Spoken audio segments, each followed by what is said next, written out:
나모 따사 바가와또 아라하또 삼마 삼부따서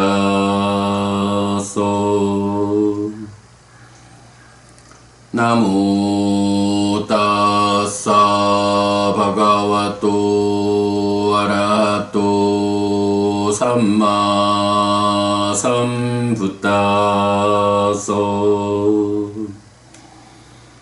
나모 따사 바가와또 아라하또 삼마 삼부따서.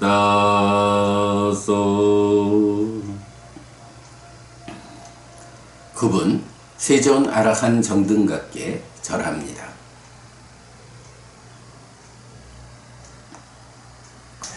네, 독송집을 이제 마무리해 가는 과정에 지난번 순환하던 과정에 없었던 이제 관계의 성숙을 이끄는 가르침, 사무량심 사서법을 거의 이제 최종적으로 보충을 했죠.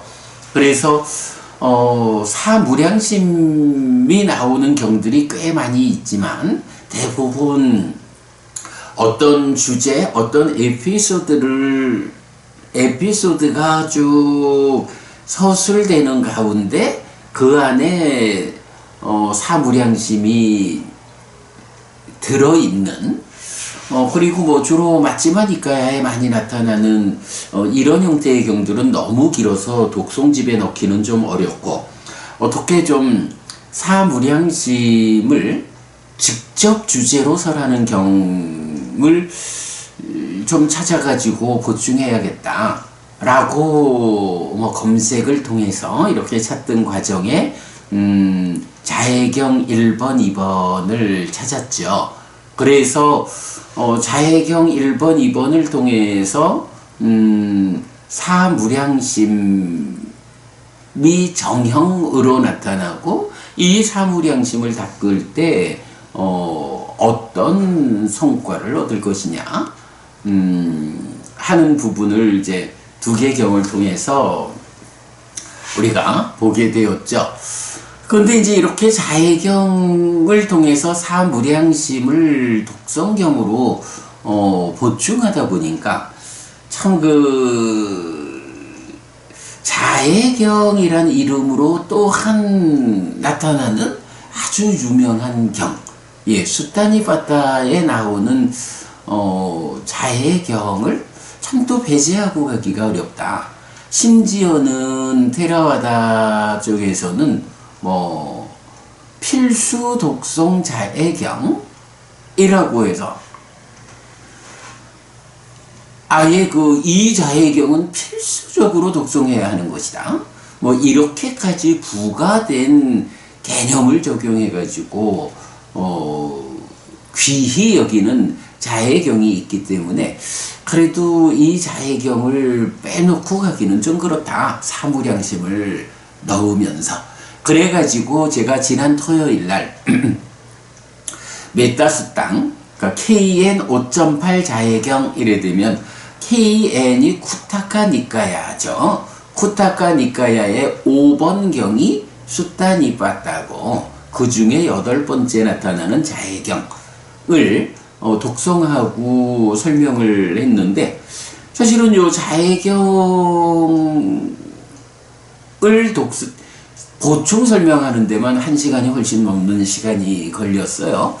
제가 이제 토요일날 독송 후에 그 동영상을 되돌려 보면서 그래도 내가 적절하게 잘 설명을 했다.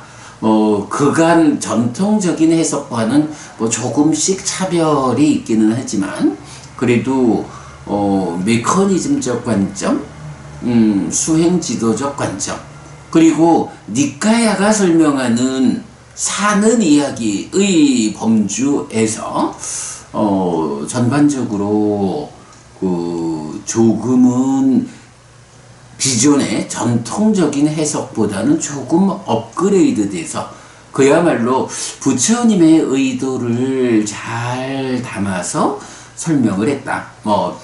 이게 워낙이 그 개성, 시로 읊어진 경이기 때문에 여러분들 좀 의견을 같이 좀 주시면 그 좀 표현을 다듬어야 하는 필요는 있지만 그래도 비교적 잘 설명을 했다 라고 생각이 들었고요. 근데 이제 그 중에 토요일날 제가 자해경 설명하면서 그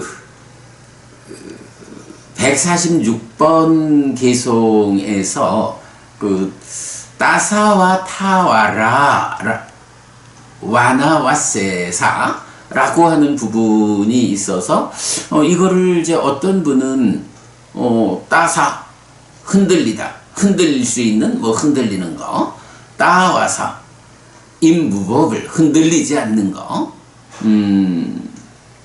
또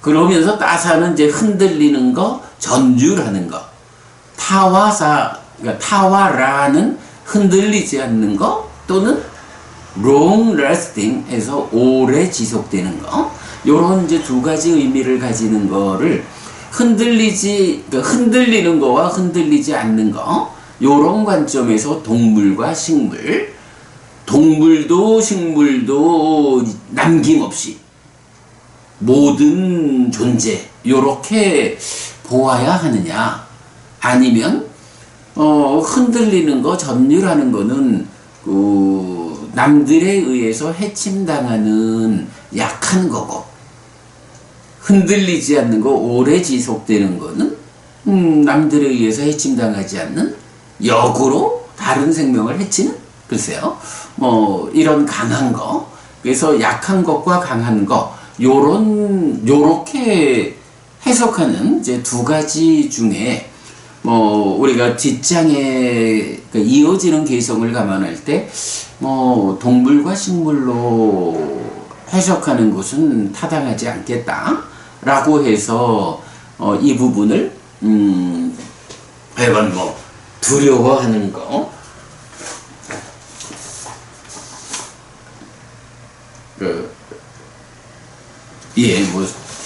두려워하는 것과 강한 것, 요렇게 번역을 하는 게 좋겠다 라고 말씀을 드렸는데, 그 동영상을 제가 이렇게 되짚어 보는 가운데에 그게 아니구나 라고 생각을 하게 됐어요. 그래서 이제 이 부분을 오늘은 제가 어떻게 독송을 했냐 하면, 흔들리는 경지이든 흔들리지 않는 경지이든 예외 없이 생명 가진 활성 존재라면 누구든지, 이렇게 번역을 바꿨어요. 자, 이제 요게 무슨 얘기냐 하면, 일단 여기서는 이제 기본적으로 생명 가진 활성 존재라면 누구든지라고 하는 예 깨찌 빠나부따티라는 요 이제 관계대명사로 이끌리는 문장이 앞에 나온 거예요. 그러면 그 깨찌 빠나부따티라고 해서 생명 가진 활성 존재라면 누구든지에 대해서 구체적으로 그 누구든지를 생명 가진 활성 존재를 구분지어 가지고 말하는 게 길든 크든 중간이든 짧든 미세하든 거칠든 보이든 보이지 않든 멀리 있든 가까이 있든 이렇게 표현을 하는 거예요. 그리고 그러한 활성 존재라는 것이 1차 인측의 공동주관의 관점, 이렇게 메커니즘적으로 접근해 보면 중생이라는 게 누구냐? 단지 지난 삶이 누적된 것으로의 부다 활성 존재, 식과 명색이 세상을 만나기 위해서 세상에 맞춰서 배분된 그러한 삶의 전개.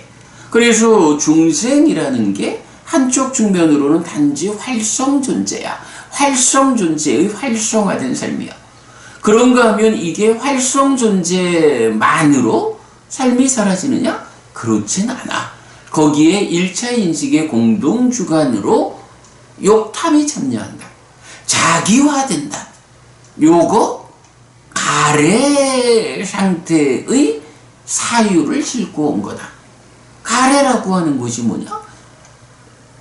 요규, 세규, 무세규 이러듯이 아니죠. 요규, 요계, 유에, 무세계, 무유에 이러죠. 무유에는 좀 반대되는 성향이라면 이 존재의 영역에서 소유의 존재로서의 붙잡는 성질을 가지는 것이냐? 아니면 존재의 삶, 존재의 삶의 영역에 해당하는 붙잡는 성질을 가지는 것이냐? 이럴 때 존재의 삶의 영역에서 붙잡는 요게 뭐냐 하면 다시 태어나고자 하고 존재를 추구하는 요거죠. 그래서 중생이라는 게 결국 단지 활성 존재의 측면, 단지 존재를 추구하는 자의 측면, 요 두 가지 공동 주관의 조합에 의해서 활성화된 삶을 살아가는 존재예요. 이렇게 표현하고 이런 모든 중생이 기뻐하라 라고 말하는 거잖아요. 그래서 요 부분을 부따와 삼바웨시와 라고 하는 요 부분을 태어난 존재와 태어날 존재 이렇게 존재 자체를 두 가지로 구분해 가지고 말하면 자칫 중유를 설명하는 게 될 수 있다. 조심해야 된다. 하나의 존재가 활성 존재의 측면, 지난 삶의 누적의 측면과 존재를 추구하는 자, 지금 작은 순환 고리로 참여하는 가래의 영향, 욕탐, 존재를 추구하는 자, 자기화된 상태. 요 두 가지 공동 주관을 묶어서 중생이라고 표현하고 있는 요 부분을 이제 제가 설명드렸는데, 자, 그때 바로요 따사와 타와라 와나와 세사라는 이 부분을, 그렇다면 이렇게 생명 가진 활성 존재라면 누구든지를 다양하게 분류하고 결국은 이 중생이라는 것은 이런 누적된 삶과 지금 삶의 동시 참여에 의한 이렇게 설명하고 있는데, 이럴 때에 이제 이런 길든 중간이든 짧든 이렇게 다양한 분류를 포괄해 가지고 생명 가진 활성 존재라면 누구든지라고 하는 요 부분, 생명 가진 활성 존재를 그냥 이렇다 저렇다라는 어떤 특성에 의해서 작은 분류로 서술하기 이전에 생명 가진 활성 존재라면 누구든지, 즉 생명 가진 활성 존재의 포괄적인 범주를 제시하는 이야기 라고 이 부분을 제가 이해한 거예요. 자, 그럴 때 여러분 우리 맞지만일까요? 106번이든가 흔들리지 않음에 적합한 길경 이렇게 이제 나오죠. 이렇게 이제 경에서 보면 단어는 다른 단어를 쓰지만 흔들리지 않는 경지를 설명하는 경들이 있죠. 그래서 흔들리지 않는 경지가 한 영역으로 제시되면 거기에 미치지 못하는 그보다 더 아래의 영역은 흔들림의 영역. 이렇게 세상을 분류하거든요. 욕계, 색계, 무색계라고 하는 이 중생의 영역을 수행자의 관점에서 어디까지는 흔들림이 있어, 떨림이 있어, 어디 이상은 흔들리지 않는 경지야.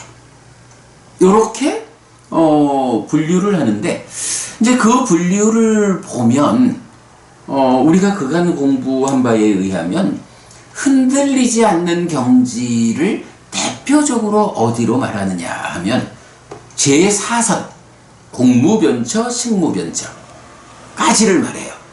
그래서 오늘 설명할 때 제3선까지의 경지, 그리고 제4선 공무변처, 식무변처는 묶어가지고 흔들리지 않는 경지, 그리고 이어서 무소유처, 비상비비상처, 요렇게 그 높은 하늘의 경지를 구분하거든요. 그런가 하면 또 어떤 경에서는 우리가 최근에 보았던 어떤 경이더라? 안구따라 니까야 관통법회에서 최근에 보았던 경에 의하면 아예 흔들리지 않는 경지를 비상비비상처까지라고 직접 또 표현하기도 해요. 그러면 말하자면 제4선부터 비상비비상처까지가 하나의 특성으로 말하면 흔들리지 않는 경지야. 그런데 그 흔들리지 않는 경지를 어떤 필요성에 의해서 구분하면 제4선 공무변처, 식무변처까지를 작은 범주에 흔들리지 않는 경지로 구분하고 무소유처, 비상비비상처를 개별적으로 나타낼 수도 있죠. 이래가지고 이거를 이제 오늘의 이 자해경의 관점에서 보자면 여기서는 따사 무법을 흔들리는 것, 전율하는 것, 타와라 임무법을 흔들리지 않는 것, 그리고 또 중요한 하나의 의미가 long lasting, 오랫동안 지속되는 것. 이렇게 지금 말하면 이거 용어를 우리가 일반적으로 만나는 흔들리지 않는 경지, 요게 용어가 있어요. 그 경하고 그 용어를 달리 쓰지만 이것의 의미가 바로 흔들리는 것과 흔들리지 않는 것, 이런 구분을 말하고 있구나라고 이 경을 해석할 수가 있겠다 라는 거예요. 자, 지금 보면 마치마니카야 106번 경이 아넨자 삽바야 습당인데, 여기서 이제 아넨자라는 말이 흔들리지 않는 경지, 삽바야 하면 적합함, 이런 얘기거든요. 그래서 이제 아넨자라는 말이 흔들리지 않는 경지라는 의미로 나타나고 있어요. 그런데 이제 지금 이 자해경에서는 그 흔들리지 않는다라는 것을 타와라라는 다른 용어를 쓰기 때문에 일반적으로 그 전통적인 해석에서는 요 타사와 타와라라는 이 말을 이런 아넨자, 흔들리지 않는 경지, 거기에 미치지 못한 경지, 요렇게 해석해내지를 못한 것 같아요.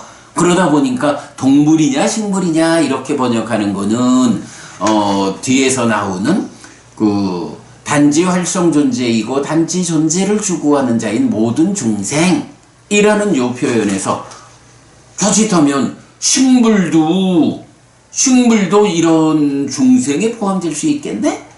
요런 그 문제를 제시할 수 있죠. 그러니까 동물 식물이라고 번역하면 일단 안 되는 거고요.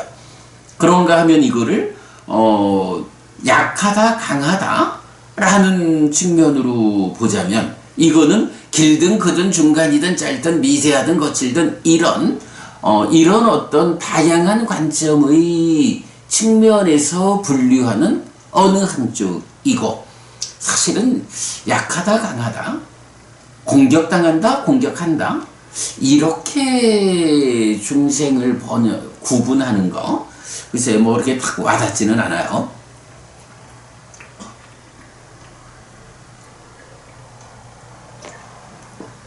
무엇보다도 여기 따사와 타와라 와나와 세사라고 해서 남김없이 또는 예외 없이 라는 요 표현이 들어가 있는 걸로 보면 생명 가진 활성 존재를 예외 없이 활성 존재, 즉 중생들의 삶의 영역을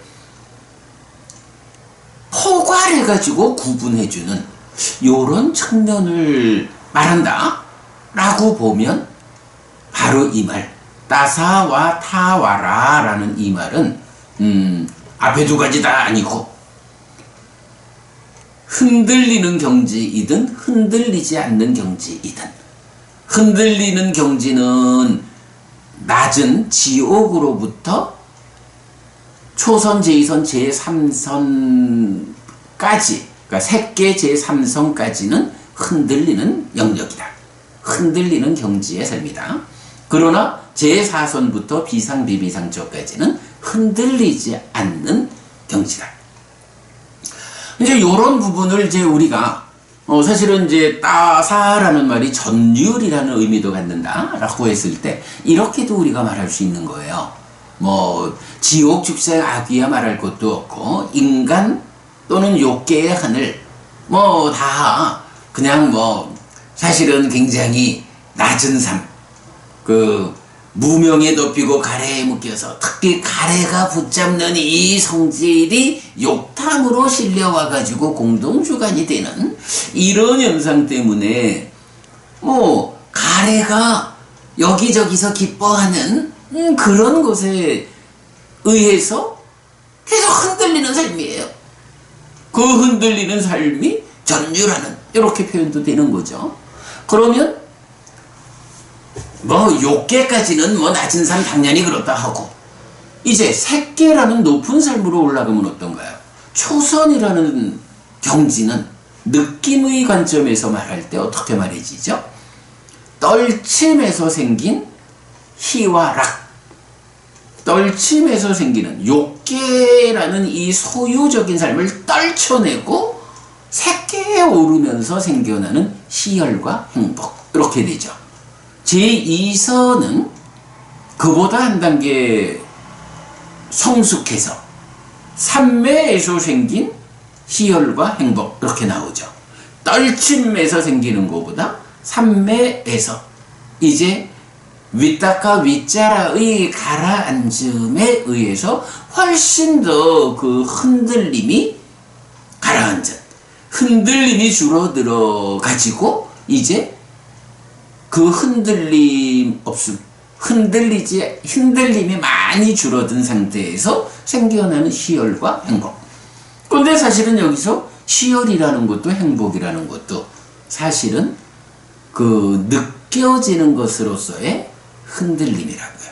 그래서 제3선으로 가면 기쁨, 희열이라고 하는 조금 더 큰 흔들림, 조금 더 큰 떨림을 가져오는 느낌은 먼저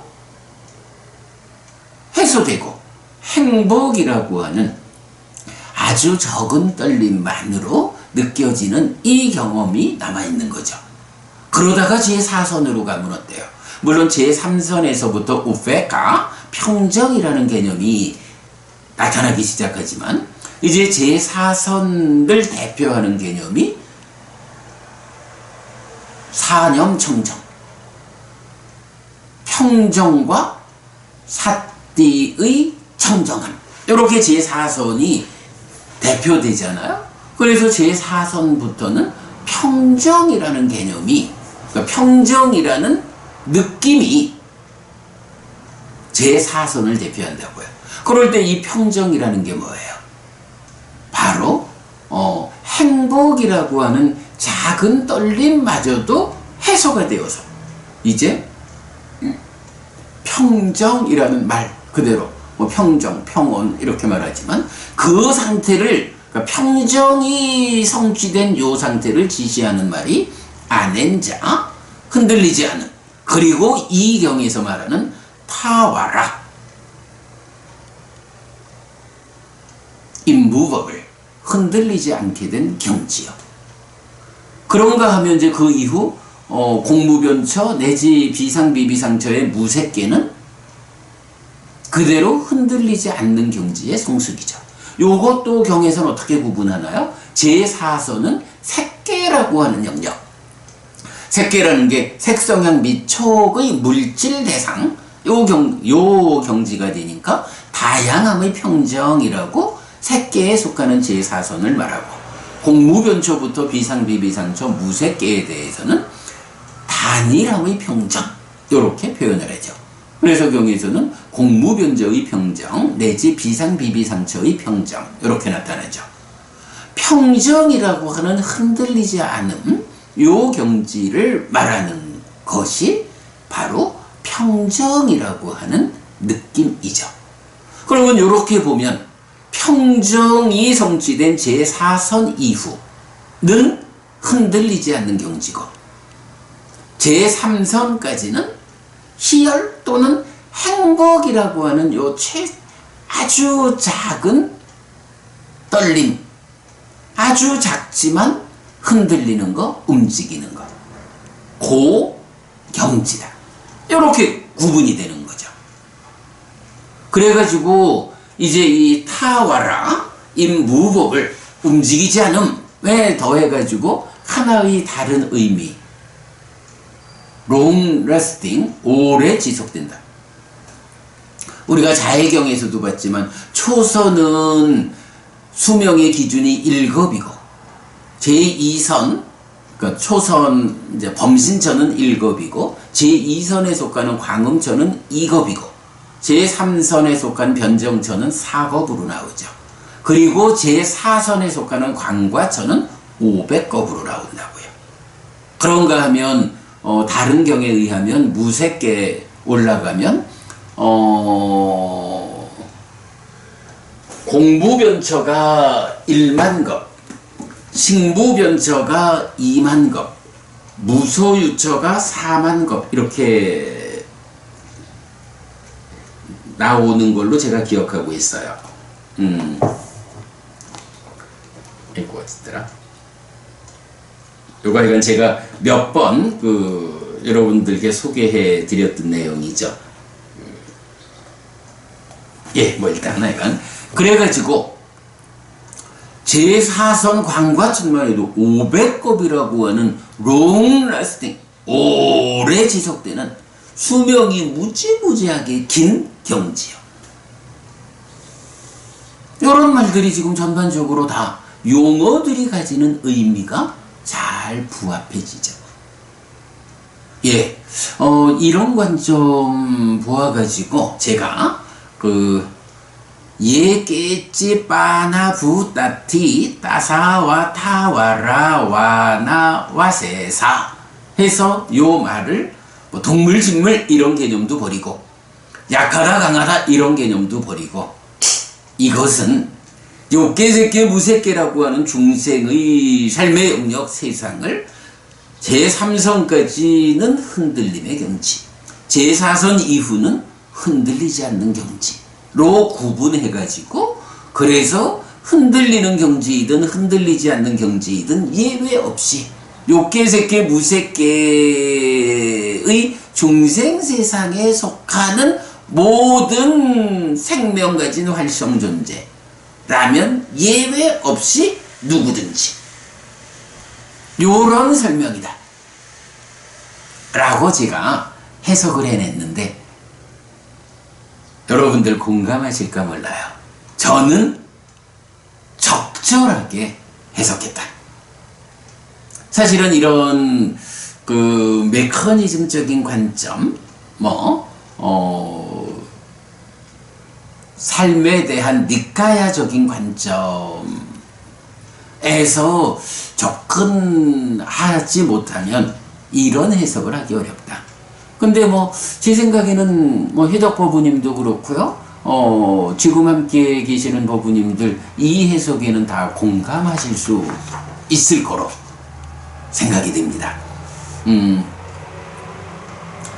그래서 이제 자해경 중에 그 부분을 해석을 수정한 거, 번역을 바꾼 거 다시 알려드려야 되는. 그래서 제가 이제 토요일 날 동영상의 자막으로 요 부분을 조금 더 수정해야 한다라고 표시해 드렸어요.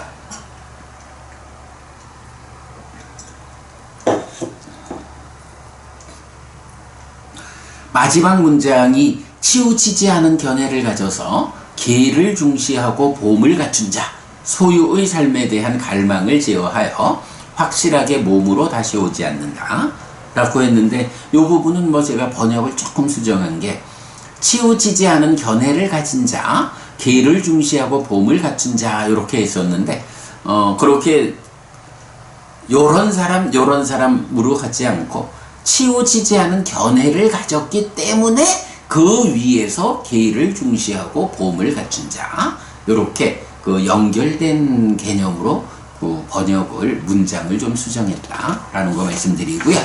자, 이렇게 그 자해경을 한번 뒤집어 봤고요. 오늘은 이제 그럼 이제 여기서 자해경을 독송하려니까 자해경 1, 2번 사무량심에 대한 대표적인 경전 두 개를 독송하다 보니까 아무래도 수타니 빠따의 이 자해경, 뭐 일각에서는 필수 독송 자해경이라고까지 말하면서 그 가장 귀히 여기는 뭐 이 자해경도 우리가 함께 독송을 하는 것이 옳겠다라고 판단이 돼서 자해경을 이제 보충했죠. 그러다 보니까 또 이 보면 법우님들하고 저하고 관점이 같은 것 같아요. 저도 이게 자해경이 오면 따라서 함께 와야 하는 경들이 있다 라고 생각을 좀 하고 있는데, 토요일이었죠? 김보병 부부님 또 전화 주셔가지고 아무래도 그 자해경이 있으면 망갈라수당, 길상경이 또 함께 있어야 하지 않겠습니까? 라고 의견을 주셔요. 그래서 제가 법우님 제 생각도 그렇습니다 라고 반갑게 그 말씀을 이제 제가 받아들였죠. 그러면서 이제 저는 한 가지 더 말씀을 드린 게, 사실 메타수당, 자해경, 망갈라수당, 길상경 요 두 개가 있으면 늘 함께 짝을 이루는 경이 하나가 더 있다. 라따나 수당, 라따나 수당, 보배경이라는 경이 있다. 요 세 가지 경이 일반적으로 보호경이란 이름으로 테라와다권에서 하여간 뭐 테라와다 센터는 보통 예부를 모신다거나 뭐 어떤 이 경을 독송해야 될 때는 요 메타 수당, 망갈라 수당, 라따나 수당이 좀 중심에 되는, 저도 사실 처음 출가해가지고 재출가한 그곳에서 살 때는 아침이면 거기는 좀 일찍 일어나요. 막 3시, 2시 반, 3시면 일어나가지고 3시 반쯤부터 벌써 예불이 시작됐던 것 같아요. 그러면 거기서 꼭 이제 요 메타 수당, 망갈라 수당, 라따나 수당을 하루에 하나씩 교대로 독송을 했던 기억 있어요. 그래서 저도 이건 뭐 그렇게 입에 익었던 이제 그런 경들인데, 우리 이제 김보병 부부님은 이제 요번에 그 말씀을 하셨어요.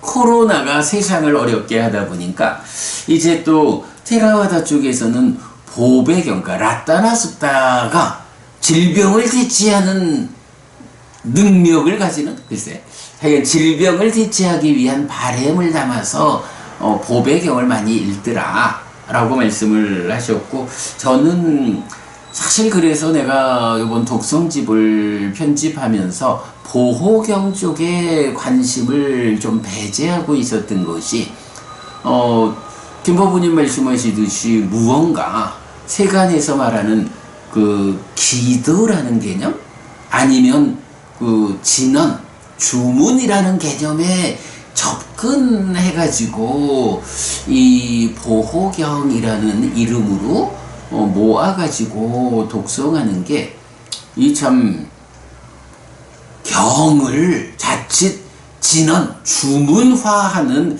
이런 연결이 있지 않나 싶어가지고 뭐 그런 접근은 적절하지 않다 라는 생각에서 제가 이제 보호경들을 좀 배제를 하고 있었던 건데, 그래도 뭐 그거는 또 좀 그 쓰임새의 관점에서 세간 사람들의 문제고, 일단 경과 관련해서 우리가 보충해야 하는 필요성 때문에 자해경을 넣었다면, 그래 자해경이 들어간다면 자해경과 길상경과 보배경은 세트로 묶어가지고 함께 가야 한다.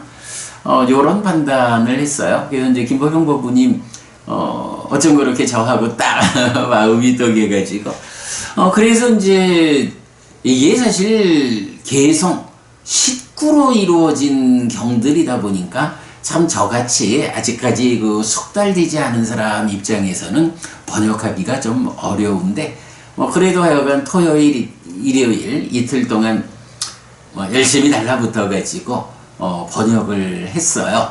그래서 이제 오늘 길상경 그리고 보배경 독송을 했는데, 길상경은 그래도 제가 좀 요 정도면 그래도 충분히 잘 번역이 되었다 라고 제가 좀 만족스럽게 이제 번역을 마쳤는데, 보배경은 뭐 어제 저녁에서야 이제 1차적인 번역을 마쳤어요. 그런데 보배경은 아직도 좀 그 용어를 좀 더 다듬어야 하는 필요가 있겠다라고 생각이 돼요.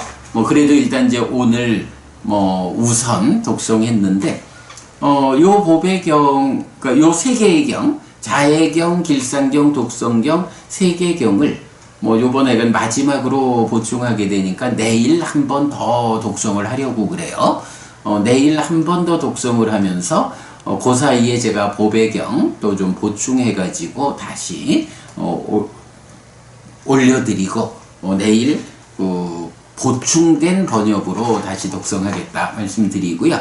자, 시간이 많이 갔습니다만은 길상경에 대해서 좀 간략하게 설명드리고 아침 시간 마치도록 하겠습니다.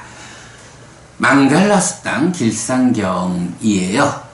어찌 보면 현재 세계적으로 테라와다 불자들한테 가장 귀히 여기는 사랑받는 경이 무엇냐 하면 자해경보다도, 그러니까 필수 독송 자해경보다도 오히려 망갈라수당 길상경이다 이렇게 볼 수가 있죠. 자, 망갈라라고 하는 용어가 있는데 이 말이 참 좀 번역 자체가 어려운 말이에요. 그래서 많은 곳에서는 망갈라수당 이러면 행복경, 망갈라를 행복이라고 번역하기도 해요. 그래서 몇 년 전에 이제 어떤 세미나장에서 그 초기 불교를 전공하시는 아주 그 유명한 스님께서 초기 불교는 행복을 어떻게 설명하느냐 라는 주제로 세미나에서 발표를 하실 때 바로 이 망갈라수다 하나를 딱 제시하고, 망갈라수다 행복경은 행복을 이렇게 말한다. 이것이 초기 불교가 말하는 행복이다. 이렇게 이제 발표하시는 것도 제가 참석해서 본 적이 있어요. 그런데 저는 망갈라 이 용어를 행복이라고 번역하는 것은 좀 애매함이 있다라고 생각을 해요. 그래서 제가 이제 어저께 우리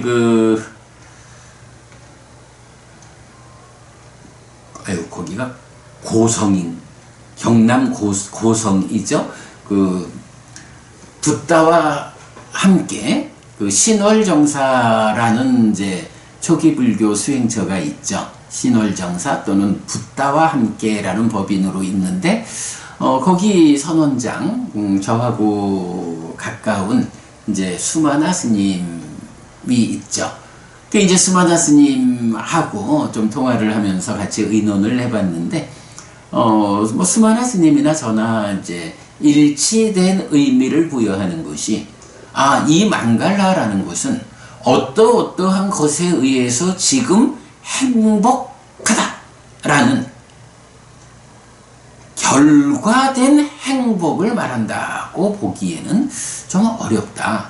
그보다는 행복을 가져오기 위한 조건의 자리, 이러이러한 것이 행복이다 라고 말할 것이냐, 이러이러하면 거기서 행복이라는 결과를 만드는 것이냐, 이런 관점에서 수마나 스님하고 저하고는 이 자체가 행복이다 라고 말하기보다는 이러한 것을 통해서 행복이 생겨난다, 행복한 결과를 만든다, 이런 관점으로 망갈라를 해석하는 것이 옳다라고 봤고, 그랬을 때 그런 의미를 담아서 담는 용어를, 이게 참 우리말에서 이런 의미를 찾기가 참 힘이 들어요. 그래서 이제 그 중에 그나마 이런 그 망갈라, 행복 자체가 아니라 행복을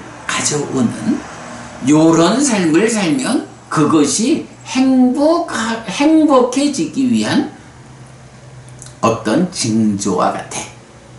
근데 요런 의미를 담는 게 길상이란 말이 있고, 길상 사전적으로 운수가 좋을 조짐 요래 되거든요. 행복이란 말을 할 때 보통 좋은 운수 요렇게도 나타나니까, 그래서 망갈라를 길상이라고 번역을 했다라는 거고요.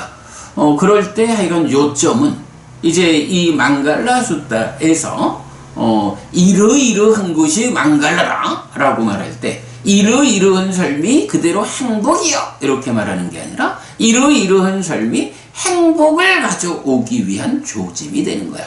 이런 삶을 살면 그 삶 자체가 행복이다 라는 측면보다는, 물론 뭐 그렇게 설명을 해도 되기야 되죠. 그러나 그보다는 이러한 삶을 살면 그것에 의해서 행복이 결과되는 거예요 라는 요런 의미의 망갈라를 길상이라고 번역했다.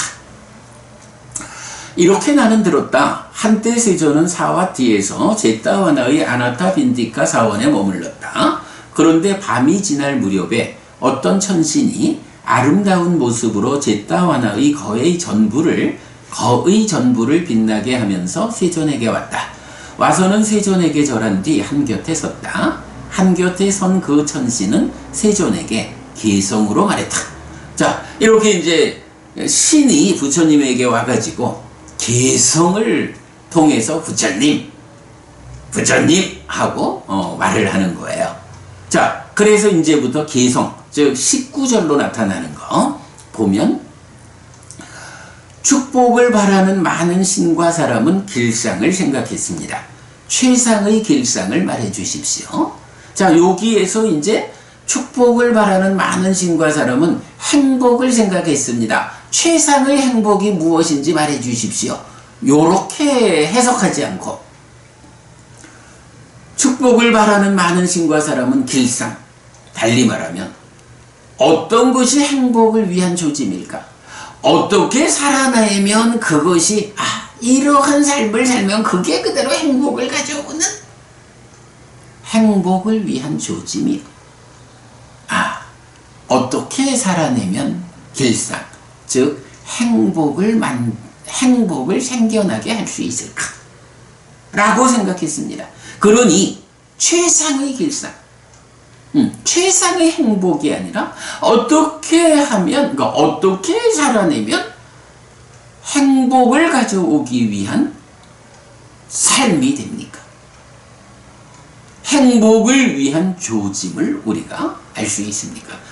저 사람이 저렇게 사는 거를 보니까 저 사람은 행복해질 거야. 이런 관점으로 최상의 길상을 말해 주십시오 라고 요청을 하죠. 그러면 이제 부처님께서 그 천신을 위해서 대답을 해 주시는 거, 길상경의 본체죠. 자, 그러면 어떻게 사는 것이 길상이냐? 최상의 길상이냐? 이렇게 살면 이것이 행복을 위한 조짐, 길상이다. 요렇게 그대가 살아내면 그대의 삶은 행복해질 거다. 네, 요런 의미, 길상입니다. 그래서 어리석은 자를 따르지 않고 현명한 자를 따르며 존경받을 만한 자를 존경하는 것, 이것이 최상의 길상이다. 이 참 우리 제가 센터에 있을 때 아세와나 저 발라낭 빤디따 원저 세와나 부자 저 부자 네야낭 에땅 망갈라 못다망, 이런 이제 운율을 넣어서 이제 아침 시간에 예불 시간에 독송하고 그랬었죠. 근데 저는 이게 전체적으로 독송집을 교과서처럼 지금 제시하고 있어서 되도록 그 운율을 좀 배제하고 교과서 읽듯이 읽는 이런 방법으로 제가 이제 독송의 방향을 잡았기 때문에 이것도 부자쩌 부자 네야낭 에땅 망갈라 묻다망, 이렇게 이제 운율을 넣는 것보다는 그냥 부자쩌 부자 네야낭 에땅 망갈라 묻다망, 이렇게 그냥 교과서 읽듯이 읽는 요런 방법으로 독송을 하고 있죠. 자, 그 다음에 그래서 이제 어쨌든 최상의 길상, 어떻게 살면 그대의 삶이 행복해질 것이냐, 행복을 위한 조짐이 되는 삶, 그 중에 최상, 으뜸되는 것 라고 할 때 부처님은 첫 번째가 어리석은 자를 따르지 않고 현명한 자를 따라야 한다. 누구를 요즘 말로 멘토 삼아가지고 갈 거냐. 예를 들어 불교 안에서도 많은 불교 신자들이 와, 저 스님 이래가지고 그분을 멘토로 삼아가는데, 아이고 보니까 그 스님이 단멸론자요, 윤회 없음을 주장하는 단멸론자인데 대중 앞에 말을 잘하고 무언가 내가 단멸론자요 라는 것은 싹 감춰서 숨겨둔 채로 살아 한평생 잘 살면 되지, 죽은 뒤가 뭐 중요해? 이래가면서 대중들의 마음을 홀리는, 그러나 그런 사람을 뒤따라가면 어떻게 되나요? 당장 거기서 낮은 단계의 지금 세간의 삶을 살아가면서 얼마의 도움은 받게 될지 모르지만, 그러나 그의 삶이 단멸론자의 삶으로, 여러분 우리 실패경 독송하지 않아요? 세간적 실패의 중심에 뭐가 있나요? 인간관계와 돈의 문제, 건강의 문제, 이 세 가지에서 실패하면 세간의 삶에서 실패한 거다 라는 세간의 실패의 중심이야. 그러나 이 세 가지는 죽은 뒤의 삶을 이끌지는 않아. 살아 한평생의 문제예요. 그러나 그 전에 계에서 실패하고 견해에서 실패하면 어떻게 돼요? 계를 경시하는 자, 삿된 견해를 가진 자, 이 계와 견해의 문제는 죽은 다음에 그를 지옥이나 축생이나 악이나 더 낮은 삶으로 이끄는 힘을 갖잖아요. 그래서 살아 한평생 우리가 인간관계와 돈과 건강의 문제에서 실패하지 않는 것도 불교신자로서는 당연히 중요하지만, 그러한 실패하지 않음이 어떤 토대 위에서 성공해야 하느냐? 계를 중시하고 바른 견해를 가지는, 이 계와 견해라고 하는 이 죽은 뒤의 삶을 이끄는 더 큰 힘을 가지는 이 요소에서 실패하지 않아야 되잖아요. 그런데 사실은 지금 많은 불교 신자들이 달려가는, 그래서 대중적 인기 위해서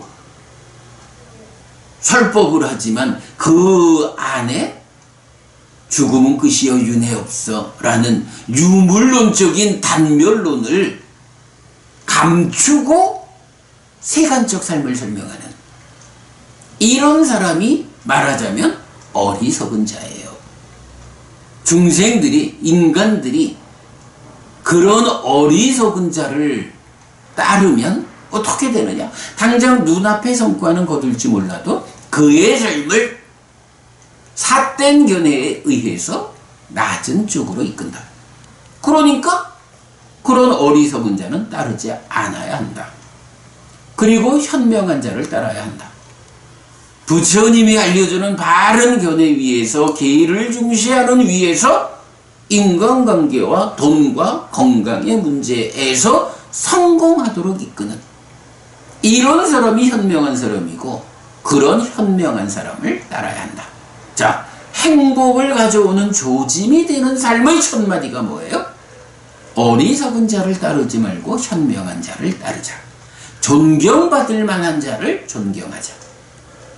부처님이 이렇게 말씀하시는 거예요. 여러분, 이거 우리 잘 봐야 돼요.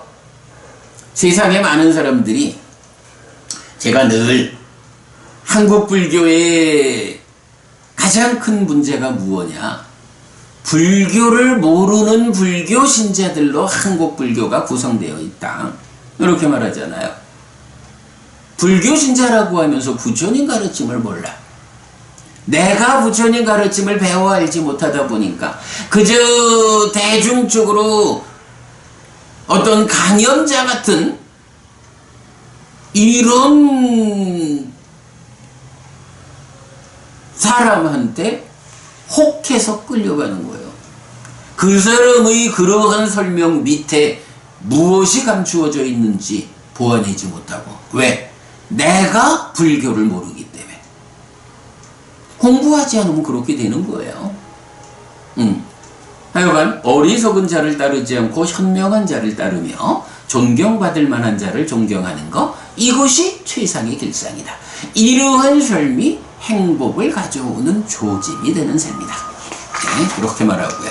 자, 그 다음에 이제 두 번째, 알맞은 지역에 살고 이전에 지은 공덕이 있고 자신을 바르게 지향하는 것, 이것이 최상의 길상이다. 알맞은 지역에 살고라는 거는 뭐 잘 모르겠지만, 일단 부처님 가르침을 만날 수 있는, 불교가 전래되어 있는 뭐 이런 자리라고 봐야겠죠. 그래서 부처님을 만나는, 그런가 하면 뭐 하여간 그 알맞은 지역 이래 되면 여기 이제 그 뒤에 이제 다른 경들, 보호자 경이든가 이제 그 다른 경에서 보면 그런 부분들이 나오죠. 그 부처님이 출현하는 시기에 사는 일의 중요함, 또 부처님이 출현한 시대에, 그러니까 지금처럼 부처님의 법이 전승된 이 시대에 살면서도 부처님 법이 미치지 못한 곳에 사는 사람, 뭐 이제 요런 이제 구분들 하잖아요. 그래서 이제 그렇게 보면 알맞은 지역에 산다라는 말은 부처님 가르침이 전승되어 있어서 우리가 부처님을 만날 수 있는 그런 지역에 사는 것, 이렇게 보면 되겠고요. 그 다음에 이전에 지은 공덕이 있고 자신을 바르게 지향하는 것 이랬거든요. 자, 부처님 법을 만날 수 있는 지역에 살면서 그러한 삶 가운데 어떤 사람이 행복을 만드느냐 라고 하는 것을 두 가지 관점으로 말하죠. 하나가 뭔가요? 이전에 지은 공덕이 있고, 요거 뭐예요? 여러분, 공덕이 뭐라 했죠? 공덕, 우리 세 가지 관점에서 설명하죠. 한 가지, 행복을 가져오는 것. 두 번째, 죽을 때 가져가는 것. 그리고 세 번째, 저 세상에 버팀목이 되는 것. 이전에 지은 공덕이 있다 라는 이야기는 뭐예요? 내가 전생에 얼마만큼 공덕을 지어가지고 전생의 지은 바 공덕에 의해서 전생의 입장에서는 내생에 해당하는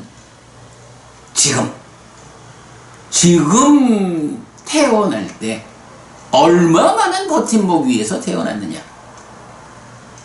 태어나는 가운데 이 윤회라는 괴로움의 바다에 빠져서 지푸라기라도 붙잡고 싶은 심정으로 허우적대는 이런 버팀목 없는 태어남일 것이냐, 작은 뗏목이라는 버팀목을 준비한 사람일 거냐, 아니면 배를 하나 준비한 이런 사람일 거냐, 아예 항공모함을 준비한 이런 웬만해선 물에 빠지지 않을 수 있는 커다란 버팀목을 가진 사람이냐.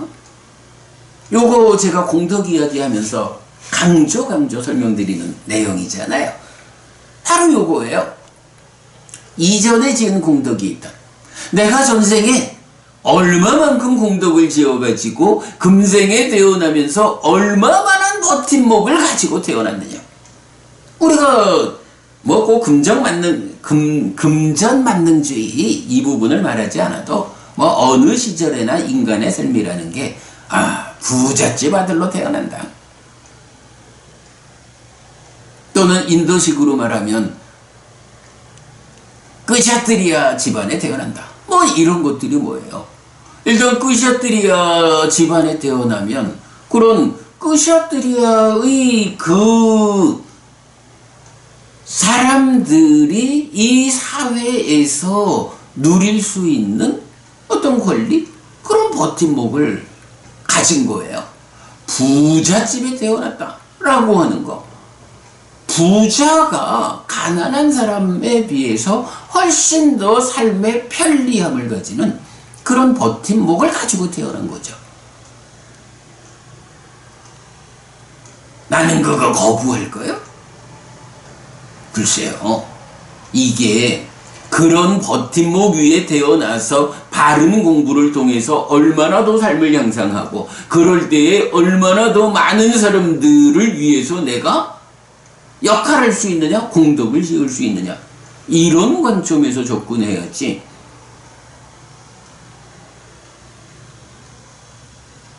자본주의 사회, 물질만능주의 사회에 대한 거부의 관점에서 나는 부잣집 아들로 태어나지 않을 거요, 이렇게 말한다면 나는 버팀목을 가지고 태어나지 않을 거예요, 이런 얘기가 되죠. 아니죠. 우리가 인간으로도 부잣집 아들, 좋은 집안에 태어나면 그만큼 인간으로의 삶을 살기에 편리한 버팀목을 갖는 거고, 그러기 때문에 부처님은 깨달아 윤회에서 벗어나기 이전에는 하늘에 태어나야 한다.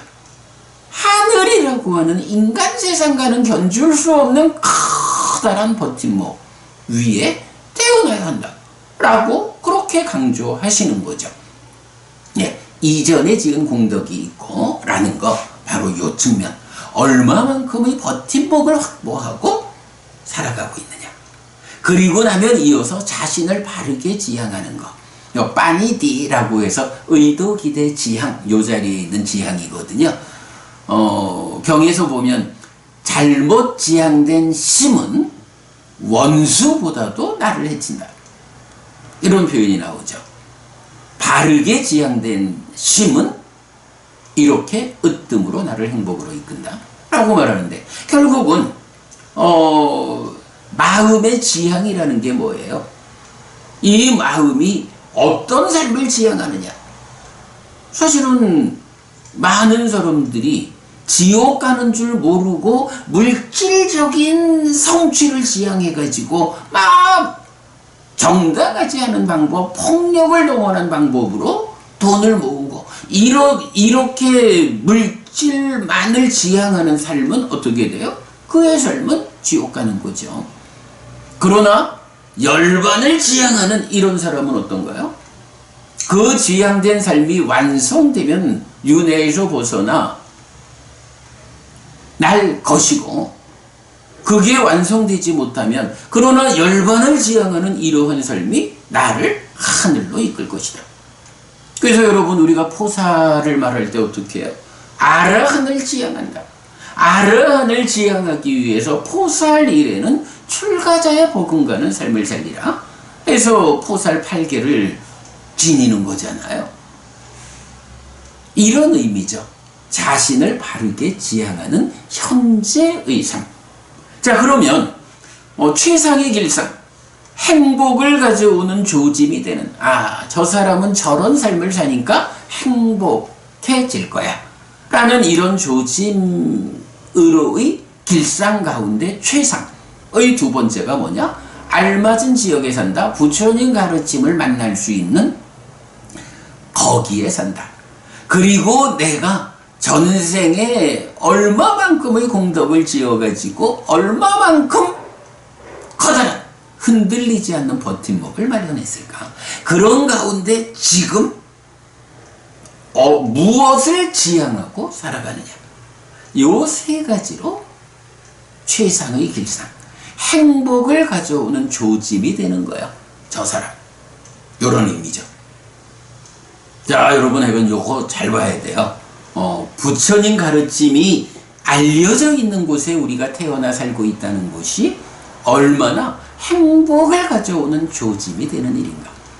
거기에 내가 전생에 지은 공덕.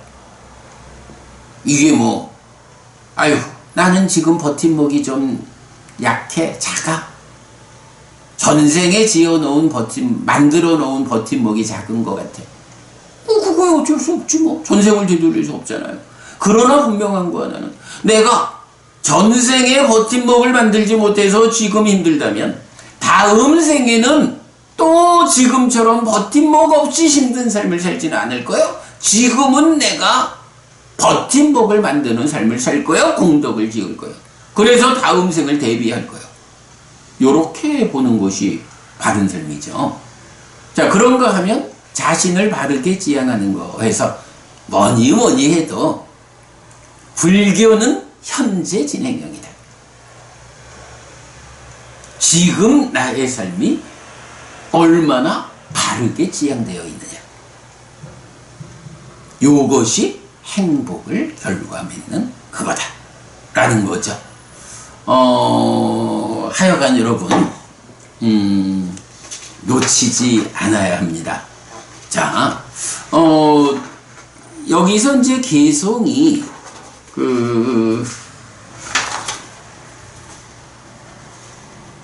개성이 모두 10개가 나타났죠. 예, 개성이 모두 10개가 나타나는데 그 중에 시간이 벌써 7시 반입니다. 오늘 개성 2개를 설명드린 거로 하고 나머지 개성은 또 내일 아침에 설명드리도록 하겠는데요. 하여간 신이 와가지고 최상의 길상을 말해 주십시오. 많은 신과 사람은 신과 사람 가운데 축복을 바라는 많은 신과 사람은 이렇게 길상을 생각해. 어떤 삶이 행복을 가져오는 조짐이 되는 삶일까? 그래서 내가 어떤 삶을 살아야 할까? 라고 이런 망갈라 길상을 생각하고 있습니다. 최상의 길상을 부처님께서 말씀해 주십시오 라고 요청을 받고 부처님이 일단 포괄적인 얘기로 첫 번째, 어리석은 자를 따르지 않고 현명한 자를 따르며 존경받을 만한 자를 존경하는 것, 이것이 최상의 길상이다. 그리고 이어서 또 좀 포괄적으로 부처님 가르침을 만날 수 있는 알맞은 지옥에 살아야 한다. 이전에 지은 공덕이라는 것, 그리고 지금 나의 삶을 바르게 지향하는 것, 이 세 가지가 갖추어지면 이것이 최상의 길상이다. 행복을 위한 조짐이다. 이렇게 이제 포괄적으로 말하고 있고요. 이어지는 개성들은 이제 많이 배우고 기술을 익히며 해서 이제 이런 포괄성보다는 좀 더 구체적인 이야기가 나타나게 되죠. 네, 그 부분 이제 내일 설명드리기로 하겠고요. 법의 경은 아까 말씀드렸지만 제가 조금 더 다듬어 가지고 다시 올려드리도록 하겠고요. 물론 요 세 개의 경을 제가 아직 빨리 발음을 우리말로 표기를 안 한 상태이기 때문에 제가 오늘 그것까지 다 해가지고 완성해가지고 내일은 좀 더 보기 편한 형태로 올려드리도록 하겠습니다. 자, 여러분, 오늘도 부처님의 언어로 부처님의 가르침을 독송하면서 하루를 잘 시작했습니다. 잘 시작한 오늘 하루 여러분 내내 편안하시고 이익과 행복을 만드는 시간 되시기 바랍니다. 함께 해주셔서 고맙습니다, 여러분. 내일 아침 다시 뵙겠습니다. 행복하십시오.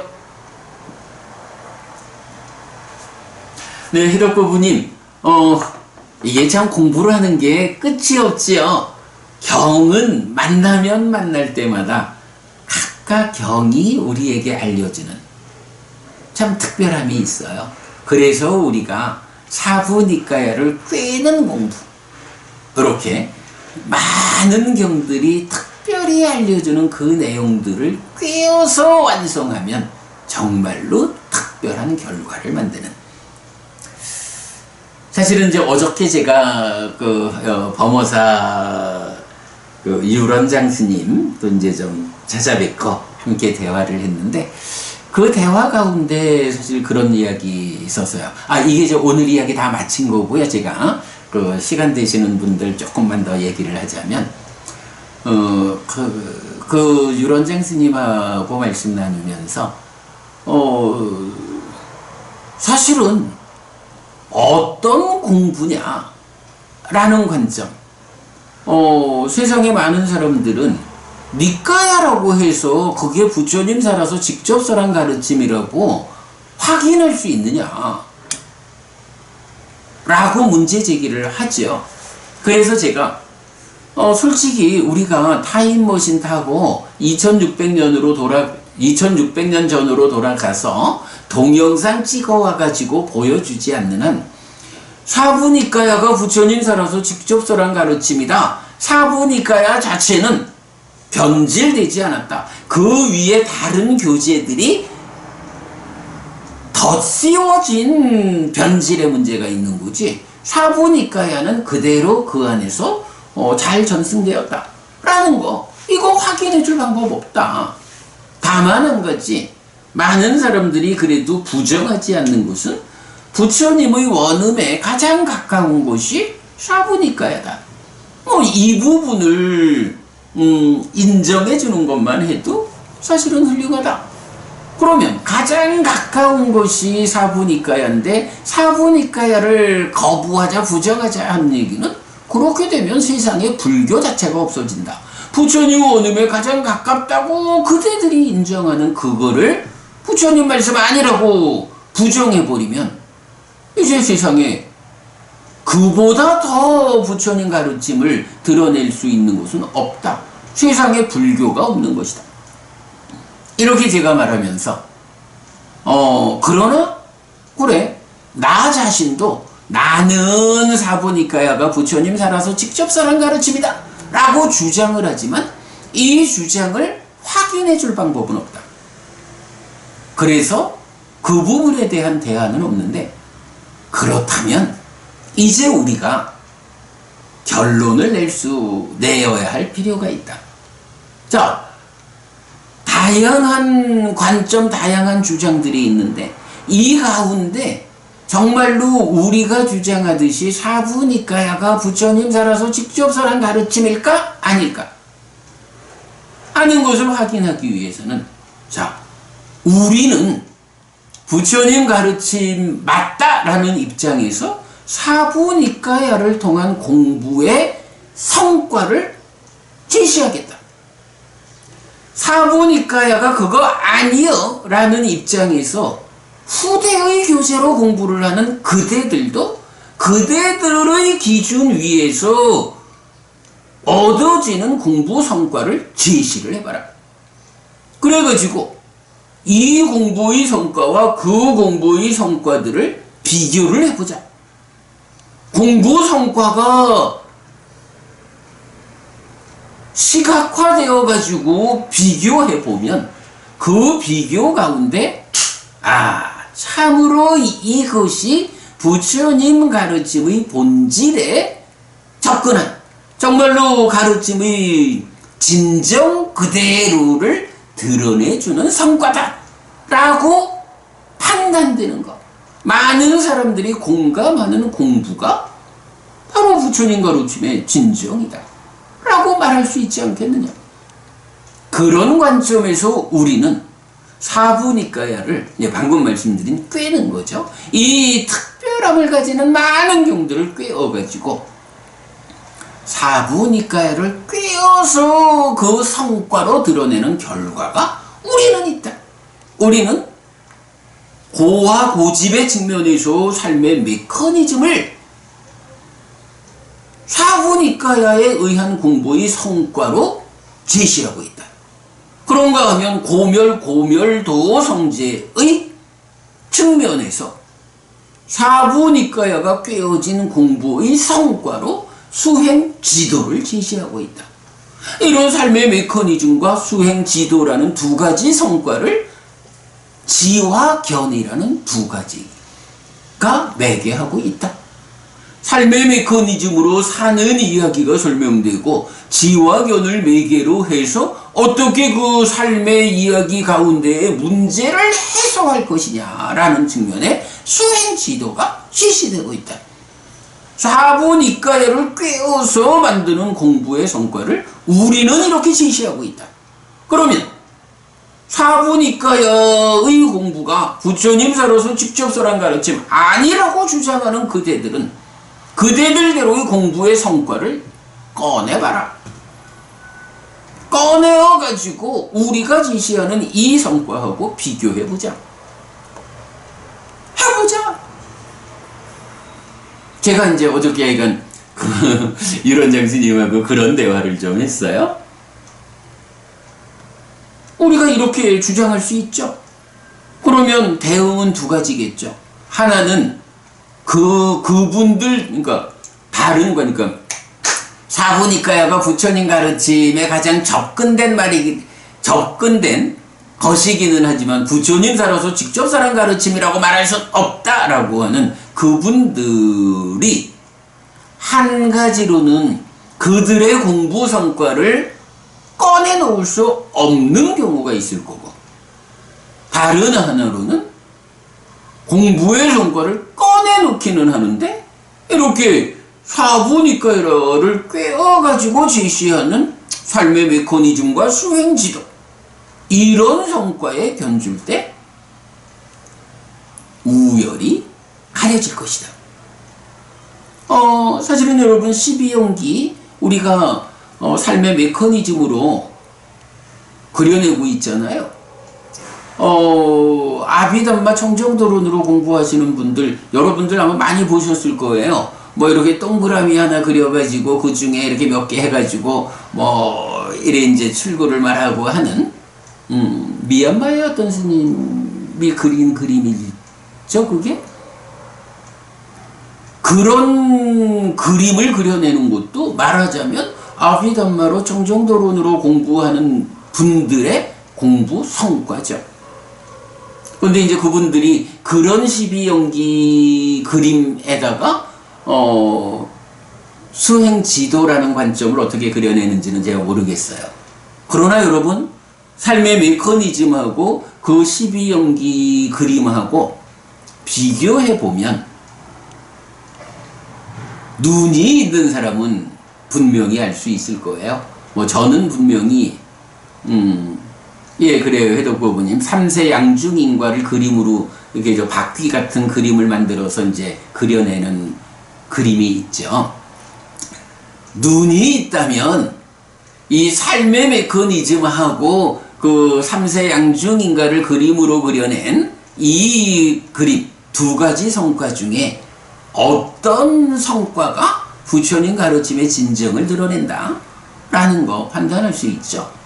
그리고는 아마 그 이외에는 글쎄 뭐 대승으로 오면서 뭐 나름대로의 그 교리적 관점들이 설명되고 있지만 물론 뭐 그거를 꼭 그림으로 그려야만 성과다 이럴 수는 없으니까 뭐 좀 다른 관점이 있겠지만, 그러나 분명한 거는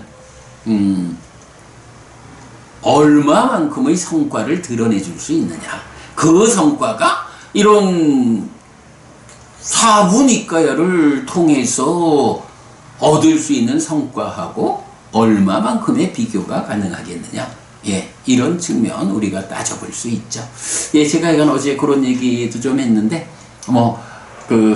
경이 특별함을 말하다 보니까, 얘기가 조금 더 진행됐습니다. 그러나 분명히 우리가 이렇게, 우리 공부의 성과를 분명히 드러냄으로써 이것이 부처님 가르침의 진정이다. 사부니까야가 부처님 살아서 직접 설한 가르침이고 이 가르침을 꿰어내면 이런 성과를 얻을 수 있다. 오직 이러한 성과에 의해서 깨달음이 재현될 수 있다. 그 이전에 우리 삶이 훨씬 더 향상한다. 라고 우리를 주장할 수 있다. 라는 이야기. 예, 그런 말씀 좀 드렸고요. 벌써 7시 40분이 됐네. 그만하겠습니다. 네, 여러분 오늘 잘 보내시고요. 제가 내일 아침에는 요 길상경 이어지는 이야기 좀 더 하도록 하겠고, 보배경 더 좀 준비하도록 하겠습니다. 고맙습니다, 여러분. 내일 아침 다시 뵙겠습니다. 유튜브 방송 마치겠습니다. 해독부부님 편히 계십시오.